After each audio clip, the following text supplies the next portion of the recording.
Hello everybody, welcome back to the channel. I am Amalgamash, and this is the Smile Game Builder Amalgamash Smile Game Builder Game Jam Summer 2020. Let's make a game. You know what? I'm gonna call this Project Rainbow. There are no hidden connotations to this. Project Rainbow has everything to do with one of the themes of the game, which is the art challenge that I have presented with myself. The art challenge that I have decided to undertake on my own. We are using Companion Wolf's asset pack for tiles, slopes, stairs, and the like, and walls. These tiles for floors and walls. And we are going to be using the G-style characters, not the tiles. And we might use the G-style in our spaceship because we are doing a spaceship. And to that end, I need to copy and paste 2 more maps. These maps are going to be the spaceship, which is related to B2. B2's map is the outside, the exterior of the ship, while B2 interior is going to be the inside of the ship. It's very important because that's where we're going to be starting the game, and then I am going to make a C3 interior because I don't mind telling you that C3 is the last area of the game, and C3 interior is basically the last dungeon of the game. Not really dungeons per se, but that's what we're going with. That's what we're doing. Alright, we have some really cool graphics, and I have some things to add to my notepad file. So we have the full list of characters right here. Alizarin, Bright, Cadmium, Dark, Indian, Midnight, Thalo. There's 2 Thalos, they're twins. They're going to be the characters that you can pick at the beginning of the game. I will allow you to pick the boy or the girl twin. Prussian, Sap, Titanium, Van Dyke, and Ogre. Now, have you guessed the theme? Because I have been hinting with this clue for a while. If you haven't guessed the theme, that's fine. It's actually the art challenge component of the game jam, which is completely optional. It's got nothing to do with the requirements to join the jam, anything like that. But these are all 13 of the colors that, because there's 2 different Thalos that Bob Ross uses for a lot of his landscape paintings. A lot of the times the palette is mixed. There's different kinds of colors that he starts out with, but generally these are the 13 colors that roll across the screen during the mountain and landscape paintings. So each character is named after a color that Bob Ross used to use in his Joy of Painting videos. So each of these characters will have their own role, their own appearance, their own dialogue, and everything. It might seem quite a bit ambitious to have that many kind of central characters, but really a lot of them don't play a huge part. These are all characters that I'm going to make available after the game has been released and played and enjoyed. We're still going with kind of a Legacy of the Wizard inspiration. We are still using these graphics, and there's probably some other ones that I want to use, but I think I'm going to stick with those for now. We're still not going to use default music or sound effects. I don't know what we are going to use, but I think we are going to use Kinetic Cakewalk. That's my sound software that I was finally able to install. I'm super happy about that. I did try to use it, however, and it told me some stuff about my audio driver, so I'm hoping it's not too old to know that, where my audio drivers are and things like that. There shouldn't be any reason why it shouldn't work. It just doesn't work as, from the get-go, which kind of bothers me and annoys me. There's going to be numerous items to collect, many of which unlock new areas, and we have some points to add to this. We have 9 maps, each with a unique mechanic to this game. I'm going to be using mechanics that you've seen before. But what I mean is each one of the maps will have just one mechanic that it uses. and that mechanic will not be found in any of the other maps. So you've got 9 different ways to play each level. Well, not really. It's more 9 different levels, each with their own unique way of getting through and playing through them. That's what's really going on here. There will be 3 phases to each mechanic. The first is the tutorial, or the introduction to the mechanic, with monologue. So when your character enters the map, you're going to see an example of what that mechanic for that map is going to be. So if we're talking about, the only one that I know for sure that I am going to have is a box pushing, so Sokoban. If you've ever played Sokoban, it's you push boxes in order to create a path for yourself and get through a given level. It's been a long time game. I played it on floppy disk way back. But anyways, there's been a lot of different games based on this mechanic, and a lot of different mini games and puzzles and RPGs especially based on this mechanic. And it's perfectly doable in Smile Game Builder. And it's nothing new, but when you enter the area, your character will say something like, "Those boulders look heavy, but I think that we can move them if we just walk up to them and push A," the standard RPG character monologue. So you will try that, and after you have tried it and you see what it does, there will be a little bit more monologue or perhaps dialogue. If I decide to give your character like a companion, and they'll be like, "Okay, so we can definitely get through this area, so let's begin." And then the challenge starts. You have a whole level featuring this mechanic to get through. And now I did say 3 phases, and the third phase is the optional or hard mode version of the mechanic. So there will be another path that goes through the level that you do not need to complete, and it will be totally obvious that that's the optional path, because maybe I'm going to have it once you get to the end of the area and you're able to access the next area, you'll be able to see this other path in each one of these areas. And that secondary path, there's no help. It is hard mode. It is the challenge. And completing the hard mode on each map will earn you a rare item. In this case, they are materials. The materials are not used for upgrade. The materials are used to expose more of the story. I thought that I would probably do like sort of a gameplay intro. I'm not sure what kind that's going to be yet, but I do have a couple of ideas. One is escaping a section of the ship before it is destroyed. Having a timer, but I'm not going to do a story intro. So the story will only be exposed through dialogue and monologue. You'll only get pieces of the story as the player when you are reading the dialogue between the characters. As you uncover a new character, rescue another character, you'll have conversation bits that trigger. And these bits of conversation will allow you to learn more about the lore of the game itself.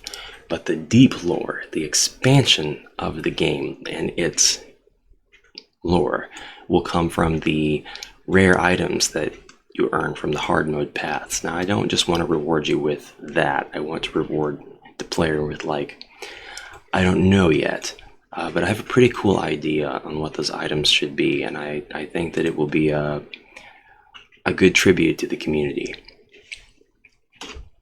And we might even scrap this one. We're not going to scrap this one because this is the whole key item concept. So for the story, I've actually written quite a bit off camera. You are going to be space explorers. You, in particular, are going to pick one of the Thalo twins to start out as, and each one of the 13 explorers has a very unique ability. That's why they are on the ship, exploring, trying to find these planets that have abundant life and materials and resources. And there's another reason why they're looking for these planets, but you're going to find this planet, and right at the beginning of the game, somebody, one of the 13, has betrayed you. They've betrayed the entire crew. They're not on the ship, and you can't get access to much of the ship to find out even what happened.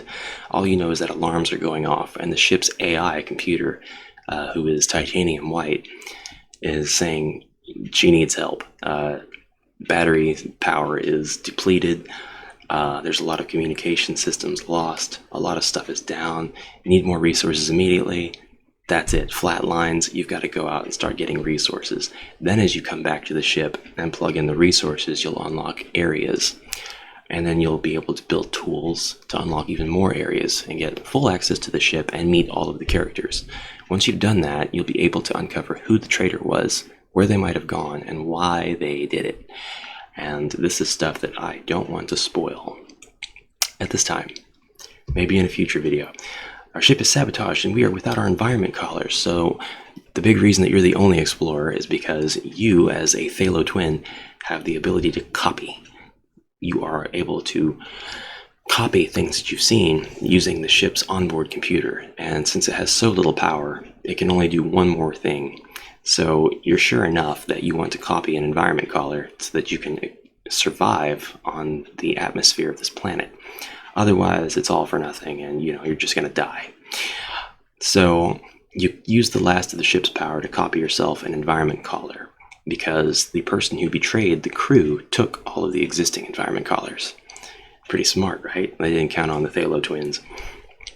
So you're going to put the collar on, then you'll be able to go outside, and then you'll be able to start key item resource gathering, puzzle solving, and coming back to the central hub, which is the ship. We're still agreeing with our priorities here, and I'll add just a couple more things to the world, and that is the B2 interior and the C3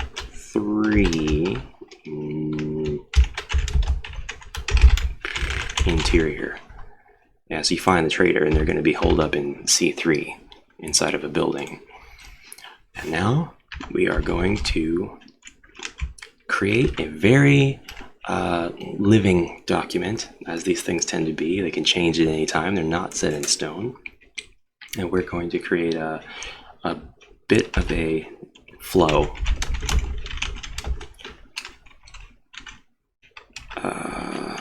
concerning maps.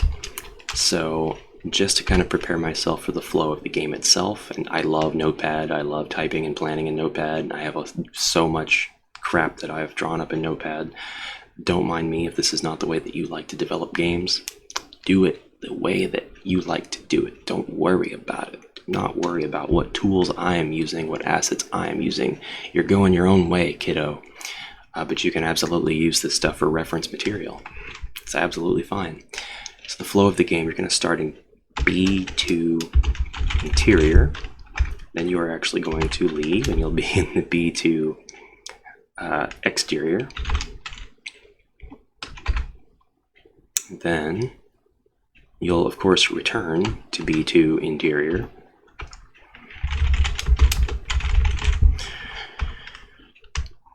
Then you will leave B2 again, and you will, I don't know if I want to be that detailed with it.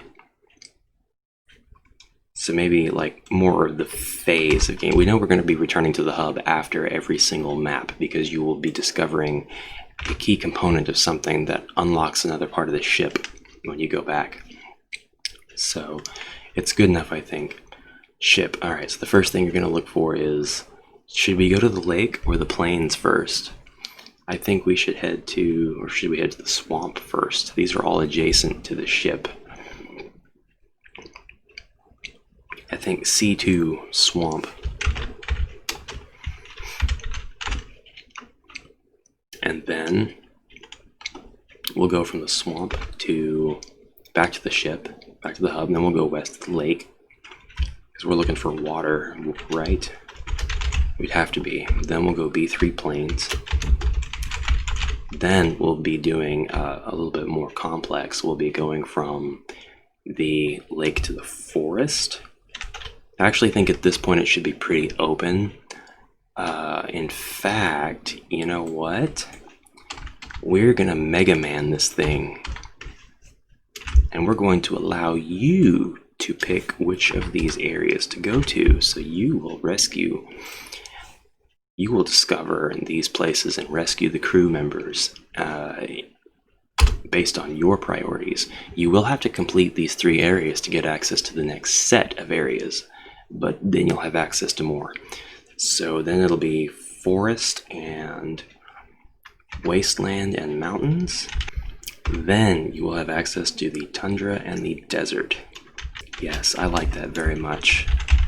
Instead of making a set path for you to go on, I'm going to make it a little bit more open, allow you to complete things in your own style. Then finally, it will be the C3 interior.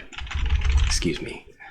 So that, I think, is going to be the flow of the game, but you are going to be returning a lot to the B2 interior of your ship, because that is your hub and that's where you unlock stuff. Get new tools to go out and explore more of the world.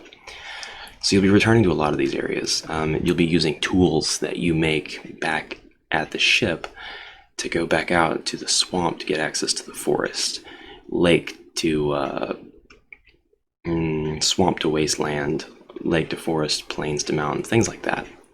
That's not exactly how it's going to go down, but it's going to go down similarly to that. Then the tundra and desert. All right. That's it for that. I know you want to see me get on these maps. I'm going to get on these maps, don't worry. Now, little tip for you guys. You can use, where are they at? There we go. You can use those shortcuts there to very quickly change your perspective, and try to only edit from the top of the map until you're ready to get in there and really start adding fine details. It's super easy to edit from the top of the map. It's a lot harder to do it from like a perspective like this.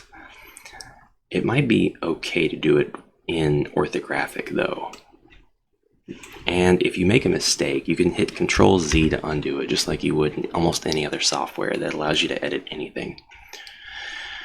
So I'm actually going to go back to the top here, and I'm going to put some events down. And we're not going to do very much more in this episode, but we are going to put some events down for the warping.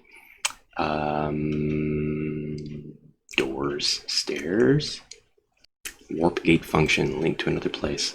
So in the door and stairs tab, you have a lot of different ways to access other areas.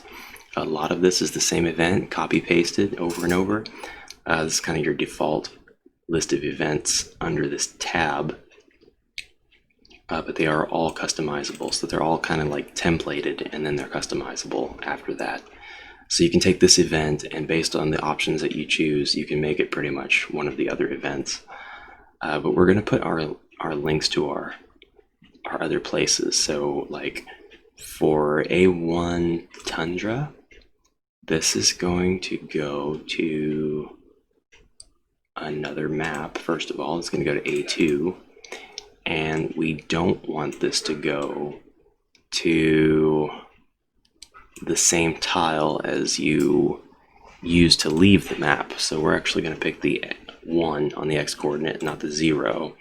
I don't want you to get here and then pixel move, up, down, left, or right, and then trigger the event to warp back. That happens a lot to me in Adventure Field, and I don't want to do that. No change in direction after movement, so if you're facing one direction, you come into this map, you'll be facing the same direction. There is no graphics, so please first place the entrance and exit with terrain or object to set it for that position. Yeah. Cool. And you can convert any of these to advanced events. Right now they're very templated, they're very cookie cutter. You can convert it to an advanced event, and it won't change anything just because you click this, but it will give you full access to the whole event editor. So it just takes this and plops it into the event editor. And I'm going to go ahead and put warps on all my maps, and you don't need to see me do that. You're just going to link all 9 of these maps together, and I'm going to put a link in 2 of the maps for the interior sections. These might not be the only warp places that get put down, and they might not be where they will end up. But it's easy to move an event. You can move it wherever you want. See? Super simple. So I might have multiple warps going from one to the other, so that you can access different areas of each map if you're coming from different places. That's a good idea, huh? Yeah, I didn't just think of that. So that's it. I'm going to leave the episode here. I hope you enjoyed. I hope you learned something. I hope you are scheming and plotting to make a game that is 10 times better than this in the time that we have left. Oh God, I just ran out of power. I just ran out of battery power for my large ring light.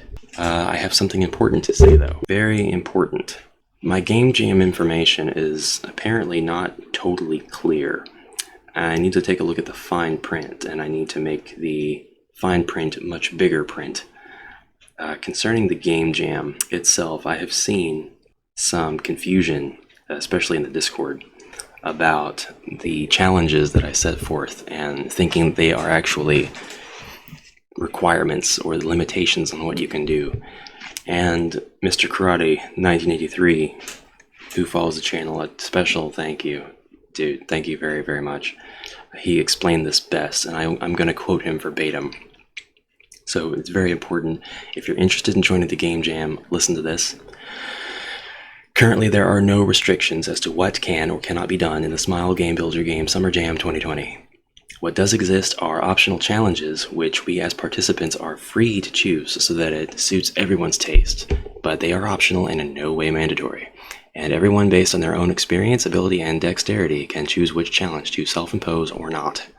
The Game Jam seeks to comprehensively promote the participation of all SGB users in an egalitarian, equitable, and inclusive way. Everybody is invited. You can use all the sounds, graphics, models, terrain, and other things included in the default SGB engine. Or you can use any asset pack, or customize your own asset pack, or do a mix with all of it. Or make your own stuff if you feel more comfortable that way. That's up to each participant. What really matters is the creative expression to encourage the narrator spirit that we all have, regardless of the canvas, the technique, or the tools. It's not a competition either. The only challenge is to push ourselves to do our best to make a game, or a demo, or a conceptual prototype from zero to hero in the established time. That's it. No matter the size, genre, theme, complexity, duration, inventiveness, or anything else, just make a game, have plenty of fun, and enjoy the process of it. That's what the Game Jam is all about, this time around. Next time, the stakes might be higher. There might be some not-so-optional challenges, but this time, it's all good, and we're all going to make some cool stuff. You have 22 days left to register and join the Game Jam, but you actually have a total of 35 days left to make your game. The submission deadline is July 30th, 2020. That's all I wanted to say. I could not have worded it better, and I really appreciate the understanding and the elegance of that wordage. So now I'm going to let you go. Thank you very much for watching, and I'll see you in the next video. Until then, bye-bye.